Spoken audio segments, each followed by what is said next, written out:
నమస్తే. ప్రస్తుతం మనతో పాటు ఉన్నారు సామాజిక రాజకీయ విశ్లేషకులు నాగార్జున రెడ్డి గారు ఉన్నారు. సార్ నమస్తే.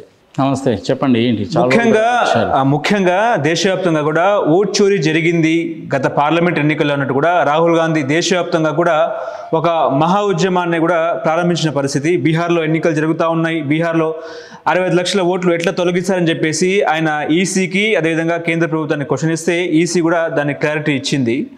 ఎట్లా చూస్తారు సార్, దేశవ్యాప్తంగా ఓట్ చోరీ జరిగిందా, ఇటు బీజేపీ ఈసీని మ్యానిపులేట్ చేసిందా అనే ప్రశ్నకు మీరేం చెప్తారు sir? Election commission of India ఒక ఇండిపెండెంట్ ఆర్గనైజేషన్. భారత రాజ్యాంగం ప్రకారము ఇండిపెండెంట్ ఆర్గనైజేషన్. అది వాళ్ళు స్వతంత్రంగానే పనిచేస్తారు. చాలామందికి తెలియని విషయం ఏంటంటే 1950లో ఎలక్షన్ కమిషన్ ఫామ్ అయినప్పుడు భారత రాజ్యాంగంలో రాసినప్పుడు ఎలక్షన్ కమిషను ఒక్కడే ఉండాలి, ఎలక్షన్ కమిషనర్ ఒక్కడే ఉంటాడు, ఆయన కింద స్టాఫ్ ఉంటారు. తర్వాత కాలమాన పరిస్థితులకు అనుగుణంగా ఇంకొక ఇద్దరిని కూడా తీసుకొచ్చారు, చీఫ్ ఎలక్షన్ కమిషన్ అని ఉన్నారు. ఈ ఎలక్షన్ కమిషనరు డైరెక్ట్గా రాష్ట్రపతి గారికి మాత్రమే రిపోర్ట్ చేస్తారు. ఇది చాలామంది తెలియదు. అపాయింట్మెంట్ అనేటువంటిది ప్రైమ్ మినిస్టరు, ఆయన క్యాబినెట్ కొలీగ్స్, జ్యుడిషియరీ వీళ్ళందరూ కూడా కూర్చొని మాట్లాడుకొని పలానా వాళ్ళు అయితే బాగుంటుంది అని 3 పేర్లు సజెస్ట్ చేస్తారు. రాష్ట్రపతి గారికి పంపిస్తారు, అందులో ఒకరిని సెలెక్ట్ చేస్తారు. ఇది ప్రొసీజర్. ఇప్పుడు ఎలక్షన్ కమిషన్ పనితీరు ఎలా ఉంది అంటే అసంతృప్తికరంగా ఉంది, సంతృప్తికరంగా లేదు. ఎలక్షన్ కమిషన్ వాళ్ళు చేయాల్సినటువంటి పనులు, బాధ్యతలు అనేటువంటిది చాలామందికి ఎలక్షన్ కమిషనర్స్గా పనిచేసిన వాళ్ళకి కూడా తెలియదేమోనని చెప్పి నాకు అనుమానం వస్తుంది. I'm very sorry to say this. 1990వ సంవత్సరంలో మొట్టమొదటిసారిగా టిఎన్ శేషన్ గారు ఎలక్షన్ కమిషనర్ అయినప్పుడు ఎలక్షన్లు ఎలా నిర్వర్తించాలి, ఖర్చు ఎంత పెట్టాలి, మైకుల్లో గొడవలు చేయడం లాంటివి ఎలా చేయాలి, ఏం చేయాలి, సంఘ సమాచారం అంతా కూడాను డీటెయిల్గా చెప్పాడు ఆయన.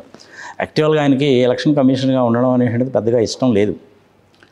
ఆయనకు సంబంధించిన వాళ్ళు చాలామందిని అడిగితే ఆ వద్దులేబాది ముళ్ళకంచె మీద కూర్చున్నట్టు ఉంటుంది, ముళ్ళ మీద కూర్చుంటున్నట్టుంది అని చెప్పినప్పటికి కూడాను ఆయన ఫైనల్గా ఆయన గురువు గారు లాంటి వ్యక్తి లేదు చాలా ఇంపార్టెంట్ పొజిషన్, అది చాలా చేయొచ్చు మీరు అందులో రాత్రి 11 గంటల నుంచి తెల్లవారుజామున 5 గంటల లోపల నువ్వు 5 డిపార్ట్మెంట్లకు నేను ట్రాన్స్ఫర్ చేసినటువంటి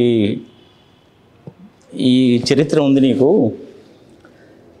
అంత సిన్సియర్గా ఉంటావు, ఎవరికి తలవంచేవాడు కాదు. ఒకసారి మినిస్టర్ గారు నిన్ను ఆయన మాట కాదన్నందుకు దారి మధ్యలోనే కారులోనే దింపేసి వెళ్ళిపోయాడు. ఇలాంటివన్నీ ఉన్నాయి కదా నీకు, అది మంచి పొజిషన్, అది ప్రజలకు కూడా తెలియాలి, మీరు కండి అంటే ఆయన అయ్యాడు. ప్రజలకు కూడా తెలియాలంటే మన ఎలక్షన్లో జరిగినప్పుడు గోడల మీద రాసుకుంటాం కదా. అవును. నువ్వు ఓడిపోయినా సరే గెలిచినా సరే అంతకుముందు ఆ గోడ ఎలా ఉందో మళ్ళీ ఆ గోడను అలాగే నువ్వు దాన్ని ఉంచాలి. అంటే అది వైట్ వాష్ చేయిస్తావా, రంగే ఇస్తావా, ఇంకోటి చేయిస్తావా, నీ ఇష్టం. పోస్టర్లు ఎక్కడైతే అంటించారో అవి మొత్తం తీసేయాలి. అది యాక్చువల్గా కోడ్ ఆఫ్ కండక్ట్లో ఉంది, కానీ ఎవడు పట్టించుకోవాలా. టిఎన్ శేషన్ గారు అయిన తర్వాత ఫస్ట్ టైం ఇట్లాంటివన్నీ బయటకు వచ్చినాయి. 25 లక్షలు అయితే ఎమ్మెల్యేకి, ఐ థింక్ 73 లక్షలు, 75 లక్షలు అయితేనో ఎంపీకి, అంతకంటే ఎక్కువ ఖర్చు పెట్టకూడదు. పెట్టినటువంటి ఖర్చు మొత్తం కూడా ఆనా పైసలతో సహా ఎవరికి ఇచ్చారు, ఎప్పుడు ఇచ్చారు, ఎంత ఇచ్చారు, దాని సపోర్టింగ్ వచ్చర్స్తో సహా సబ్మిట్ చేయాలి. ఇలాంటివన్నీ చాలామందికి తెలియదు. ఎలక్షన్లో పోటీ చేస్తున్నటువంటి క్యాండిడేట్స్కే తెలియదు ఇట్లాంటివన్నీ చాలా. ఆయన వచ్చిన తర్వాత ఇవన్నీ జనాలకి తెలిసి వచ్చినాయి అనమాట. ఇప్పుడు అందుకనే మీరు ఈ మధ్యకాలంలో చూడండి, ఎక్కడన్నా ఎలక్షన్లు అయిపోగానే పోస్టర్లు అన్నీ తీసేస్తారు. తీసేయకపోతే అది వైలేషన్, అది జైలు శిక్ష కూడా పడుతుంది. ఆ గోడ మీద తెల్లగా ఉన్న గోడ మీద నీ పేరు కనుక రాసింటే నువ్వు అర్జెంటుగా మళ్ళీ వైట్ వాష్ చేయించాల్సిందే, లేకపోతే ఆ క్యాండిడేట్కి జైలు శిక్ష పడుతుంది, పెనాల్టీలు వేస్తారనమాట. ఇలాంటివన్నీ ఆయన ఉన్నప్పుడు తీసుకొచ్చాడు. ఓకే. ఇప్పుడు ఉన్నటువంటి వాళ్ళు ఎలా ఉన్నారంటే ప్రభుత్వం ఎట్లా చెప్తే అట్లా. ఎలక్షన్ కమిషన్కి అన్ని విషయాలు తెలుసు, మోడీ గారికి తెలుసు, భారత రాష్ట్రపతి ముర్ము గారికి తెలుసు, జగన్మోహన్ రెడ్డికి తెలుసు, చంద్రబాబు నాయుడికి తెలుసు, అందరికీ అన్ని విషయాలు కూలంకుషంగా తెలుసు. ఎలక్ట్రానిక్ ఓటింగ్ మిషన్స్లో కావలసిన విధంగా ప్రోగ్రామ్స్ రాసుకొని గెలిచారు అన్నటువంటిది దేశంలో అందరికీ తెలుసు. ఇప్పుడేదో రాహుల్ గాంధీ చెప్తున్నాడు 1 year తర్వాత 15 నెలల తర్వాత అంటున్నారు, కానీ జూలై 2024 దగ్గర నుంచి నేను కనీసం ఒక 10 వీడియోలు చేసి ఉంటాను. Electronic voting machines M3 version ఏంటి, ఎప్పుడు ఇంట్రడ్యూస్ చేశారు? టీఎన్ శేషన్ ఇంట్రడ్యూస్ చేసింది కేరళలో. 140 కోట్ల పాపులేషన్, 97 కోట్ల మంది ఓటర్లు ఉన్నప్పుడు బ్యాలెట్లో అనేసి అంటే కూడా కష్టమైన పనే. ఇప్పుడు కాంగ్రెస్ గవర్నమెంట్ ఉన్నట్టుండి ఉంది, అప్పుడు ఇంట్రడ్యూస్ చేశారనమాట అది. మరి ఇప్పుడు ఎలక్షన్ కమిషన్ ఏం చేస్తుంది అంటే ఏమీ చేయలేదు. వాళ్ళకి భారత రాజ్యాంగం అప్పు చెప్పినటువంటి బాధ్యతలను వేటిని కూడాను సరిగా చేయట్లేదు. ఎలక్ట్రానిక్ ఓటింగ్ మిషన్లు అనేటువంటిది నేను కూడా మంచి అనే అంటాను, కానీ ప్రోగ్రామ్స్ నువ్వు ఎలా రాస్తావో మిషన్ అలా పనిచేస్తుంది. నేను అందుకనే ఎలక్షన్ కమిషన్ని గత సంవత్సరం 4 విషయాలు అడిగాను నేను. మీరు నాకు ఫ్లో చార్ట్ ఇవ్వండి, కాన్ఫిగరేషన్ ఎలా ఉందో చెప్పండి, సోర్స్ కోడ్ ఇవ్వండి మీరు రాసిన ప్రోగ్రామ్స్కి, వీవీప్యాట్లు లెక్క పెట్టండి. ఇది నేను అడిగింది.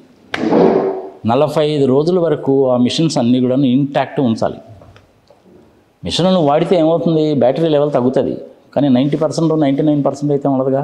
అంటే అర్థం ఏంటి, మీరు మిషన్లే చేంజ్ చేశారు. ఇప్పుడు ఒక పర్టికులర్ పోలింగ్ బూత్కి ఒక మిషన్ ఇచ్చావు, ఆ మిషన్కి సీరియల్ నెంబర్ ఉంటుంది, అందులో ఒక ర్యామ్ ఉంటుంది, ఒక రామ్ ఉంటుంది, SMPS ఉంటుంది, అన్నీ ఉంటాయి. దానికి మనం నొక్కేటువంటిది అటాచ్ చేసి పెట్టుకుంటారు. దానికి వీవీప్యాట్ కూడా ఉంటుంది. ప్రోగ్రామ్స్ ఎలా రాస్తారు అంటే ఒకటే ఇంటిగ్రేటెడ్ ప్రోగ్రామ్ రాయాలి దానికి.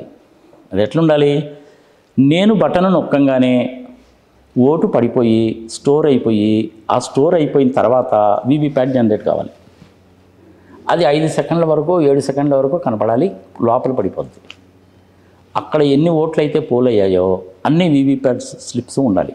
ఇది ప్రొసీజర్, ఇది ఫ్లో చార్ట్ అన్నమాట. ఇది ఆ ఫ్లో చార్ట్ ఇవ్వండి అని అడిగాను, సమాధానం ఉండదు. మీరు చిప్పు ఏ రకమైన చిప్పు వాడారో చెప్పండి, ఎలక్షన్ కమిషన్ చెప్పడంలా. వీవీప్యాట్లు లెక్క పెట్టండి, లెక్క పెట్టడంలా. సోర్స్ ప్రోగ్రామ్ ఏంటో ఇవ్వండి, ఇవ్వడంలా. అంటే ఏంటి, ఎక్కడో ఏదో జరిగింది.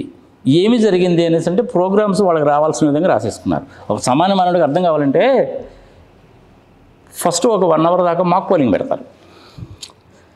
అందరూ ఏజెంట్స్ని పిలుస్తారు, పొలిటికల్ పార్టీస్కి సంబంధించిన అందరూ ఏజెంట్స్ని పిలుస్తారు.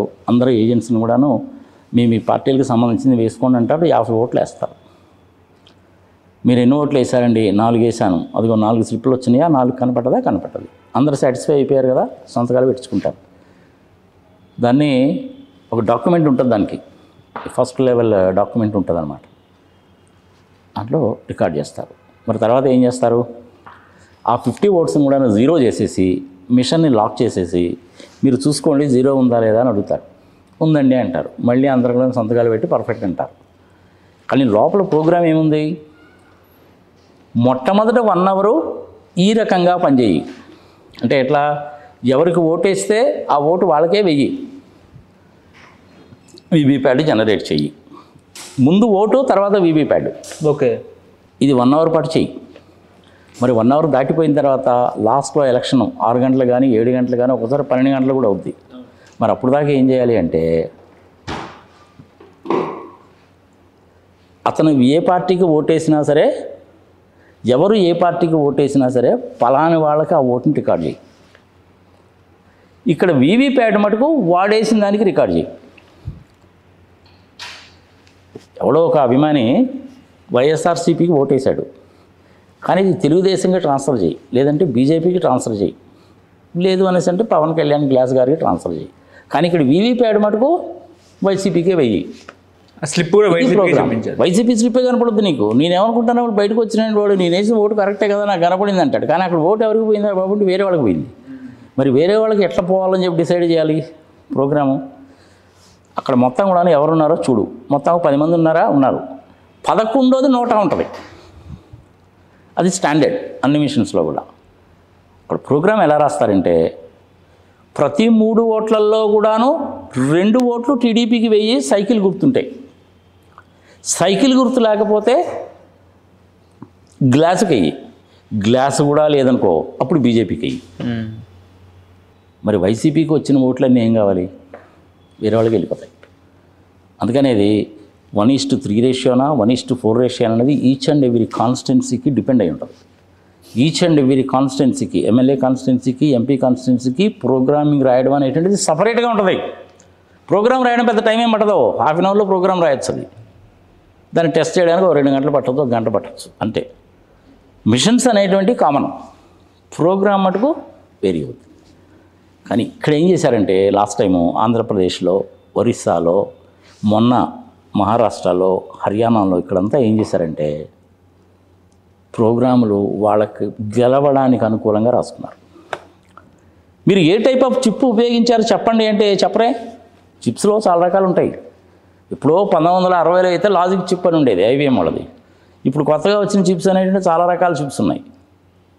అప్లికేషన్ స్పెసిఫిక్ లాజిక్ చిప్ ఉంటుంది, electrically erasable rewritable program memories ఉంటాయి, అదొక చిప్. అది SOS అనే ఒక చిప్ ఉంటుంది, సిస్టమ్ ఆన్ చిప్ అంటారు. ఇట్లా రకరకాల చిప్స్ ఉన్నాయి. ఏ చిప్ వాడావు అనేటువంటి దాన్ని బట్టి చెప్పండి అంటే ఎలక్షన్ కమిషన్ చెప్పదు. 60 లక్షల మిషన్లు కొన్నారా, 40 లక్షల మిషన్లు కొన్నారా చెప్పండి అంటే చెప్పదు. గట్టిగా కనుక మనం మాట్లాడితే అర్బన్ నక్సలైటు, రూరల్ మావోయిస్టు, టుగుడే గ్యాంగు, దేశద్రోహి అని అంటారు. కేసులు పెడతారు. ఏం చేస్తారు? ఎలక్షన్ కమిషన్ వాళ్ళు చేయాల్సిన పని చేయడం లేదు. లాస్ట్ టైం ఉన్నటువంటి ఎలక్షన్ కమిషనర్ అంతే, ఇప్పుడు ఉన్నటువంటి ఎలక్షన్ కమిషనర్ అంతే. లాస్ట్ టైం ఉన్నటువంటి ఆయన ఈ పాపాలన్నీ కడిగేసుకోవడానికి హిమాలయాలు పోతున్నానని చెప్పి ఆయన కూడాను ప్రెస్ మీట్ పెట్టి చెప్పాడు. ఇప్పుడు ఈయన కూడాను ప్రెస్ మీట్ పెట్టి మనం చెప్పాడు. అడిగిన దానికి దేనికి సమాధానం చెప్పలేదు. ఏదో మీటింగ్ పెట్టాలి కాబట్టి పెట్టాడు. అసలు యాక్చువల్గా మీటింగ్ పెట్టాల్సిన పని కూడా లేదు. అదే పనిగా అంటున్నారు అని చెప్పి ఉద్దేశంతో మీటింగ్ పెట్టాడు. మరి దీనికి సొల్యూషన్ ఏంటి అంటే బ్యాలెట్ పేపర్ పెట్టడమా, ఎలక్ట్రానిక్ ఓటింగ్ మిషన్సా? ఎలక్ట్రానిక్ ఓటింగ్ మిషన్స్ అనేవి చక్కగానే పనిచేస్తాయి, మిషన్స్ చక్కగానే పనిచేస్తాయి. కంప్యూటర్కి ఏం తెలుసా? కంప్యూటర్కి తెలిసింది 2 విషయాలు, 0, 1 ఈ 2 మాత్రమే తెలుసు. 0 అంటే ఆఫ్, 1 అంటే ఆను, ఈ 2 మాత్రమే తెలుసు కంప్యూటర్. ఇంక వేరేది ఏది తెలియదు. ఈ ప్రోగ్రామ్స్ అన్నీ కూడా 0s and 1s ఉంటాయి అంతే. బైనరీ కోడ్ సిస్టమ్ అంటారు దాన్ని, 2 to the power of n అంటాం మనం. బైనరీ కోడ్ సిస్టమ్ అంటే అది ఇప్పుడు ఫాలో అవుతున్నాం. దాని ప్రకారం అది కంప్యూటర్ ప్రోగ్రామ్స్ అనేది పనిచేస్తాయి. నువ్వు ప్రోగ్రామ్ ఏ విధంగా రాస్తే కంప్యూటర్ ఆ విధంగా పనిచేస్తాయి. ప్రోగ్రామ్ రాయడం అనేటువంటిది హ్యూమన్ బీయింగ్స్ చేసేదే, మనుషులు చేసేదే. ఇలాంటి తప్పుడు ప్రోగ్రామ్స్ రాసేవాళ్ళని ఏమంటారంటే క్రిమినల్ హ్యాకర్స్ అంటారు. హ్యాకర్స్లో 2 రకాలు ఉంటారు, క్రిమినల్ హ్యాకర్స్, ఎథికల్ హ్యాకర్స్ అని అంటారు. ఈ ఎథికల్ హ్యాకర్స్ అనేటువంటి వాళ్ళని ఇన్కమ్ ట్యాక్స్ డిపార్ట్మెంట్ వాళ్ళు, సిబిఐ వాళ్ళు, జిఎస్టీ వాళ్ళు, వాళ్ళకి ఎక్కడన్నా ఇన్కమ్ ట్యాక్స్ రైడ్ చేయాలన్నా అనుమానం వచ్చినా ఈ క్రిమినల్ ఎథికల్ హ్యాకర్స్ని ఉపయోగిస్తే కంపెనీ వాళ్ళు ఏమనుకుంటారంటే ఇన్కమ్ ట్యాక్స్ రైడ్ జరుగుతుందంట మన మీద అనుకుంటే ఇమ్మీడియట్గా ఆ హార్డ్ డిస్క్లన్నీ తీసేయడము, సంగతి సమాచారం చేస్తారు. నువ్వు హార్డ్ డిస్క్ తీసేసుకొని ఎత్తుకుపోయినా కానీ వాడు అడిగితే హార్డ్ డిస్క్ ఇవ్వాల్సిందే. ఫైల్స్ అన్నీ నేను డిలీట్ చేశానని నువ్వు అనుకుంటావు, అవి డిలీట్ కావు. కంప్యూటర్లో ఒక్కసారి నువ్వు డేటా ఎంటర్ చేస్తే దాన్ని తగలబెడితే కానీ ఆ డేటా ఎక్కడికి పోదు. కానీ నువ్వేమనుకుంటున్నావు, నీ స్క్రీన్ మీద కనపడలేదు కానీ డేటా నేను డిలీట్ చేశాను అనుకుంటున్నావు. కాదు, డేటా ఉంటుంది. మన బ్రెయిన్ ఎలా పనిచేస్తుందో కంప్యూటర్ మెమరీ కూడా అలాగే పనిచేస్తుంది. ఆ డేటా రాహుల్ గాంధీ అడిగితే మా దగ్గర లేదు, మేము ఇవ్వమని చెప్పేసి సీసీ ఫుటేజ్లు, వీడియోలు కూడా ఇవ్వమని చెప్పారు.